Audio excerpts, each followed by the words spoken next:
Hi, I'm Keith Tomachin. I am very proudly the new president at United Way of the Columbia-Willamette. The cool thing about United Way is for decades we have been harnessing the collective power of generosity to build strong, connected, and engaged communities. For the people who are living on the margins, it's never about one issue or one solution.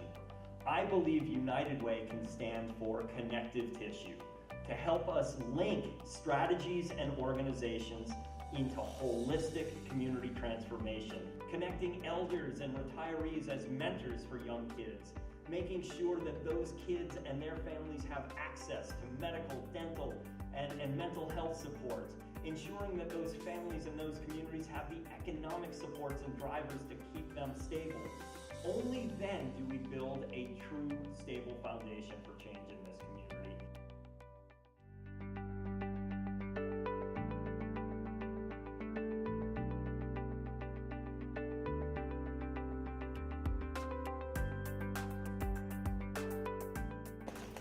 When she realized that she could live here and no longer have to decide whether or not to pay the rent, pay for heat, pay for medicine, pay for food.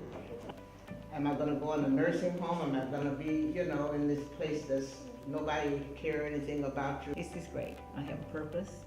I'm wanted, I'm needed, I'm loved, and it's wonderful. I love Meadows. In addition to all the structured activities that we intentionally put together, this tiny baby came home from the hospital.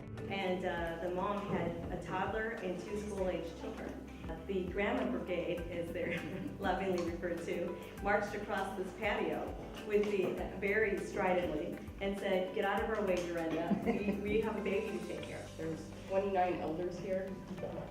Knowing that I can just call somebody and say, "Hey, can you watch the girls while I run to the store?" If my aunt didn't take me in and let me live with her, then me and Elsa would have been separated and we would have been strangers.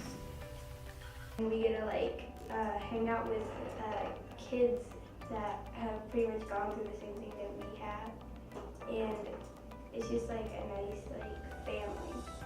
So what do the kids need help with? And so they identified math, reading, language arts, and then the elders signed up next to that.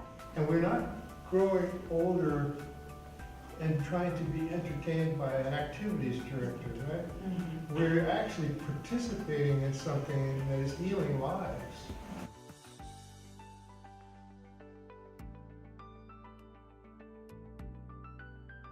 I've been involved here for 7 years. And when I first started, there were 6 teenagers who had this vision to start a farm out here, and there was a ½ an acre and it was really tiny and there was no buildings, and we had a van and that was it, and we'd eat our lunch in the shade of the van.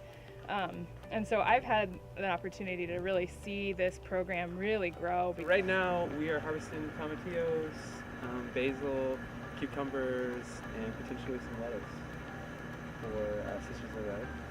From my experience, I just take it as us coming out here and learning new skills that can better ourselves in the future. Market crew are the people who really plan, and we are the ones who sell at the farmers market. It's really around supporting academic success of our students and our youth, as well as their employment and community service success. So they have built a really strong program that has been really focused on engagement in the community and building leadership skills and doing decision making together. But then also we're wanting to make sure that we're supporting young people to be successful in their school environment as well. Work for FoodWorks is a really good opportunity, and it's fun. I like coming out here and working. Try to get them to understand what responsibility means, what commitment means, what community, and just things like that, teamwork. But this is where the majority of our harvest came from. Our beets, our carrots, our green beans, lettuce. A lot of the stuff was going on here. You would see most of our teens out here, and this is a big part of where everything goes on, our magic.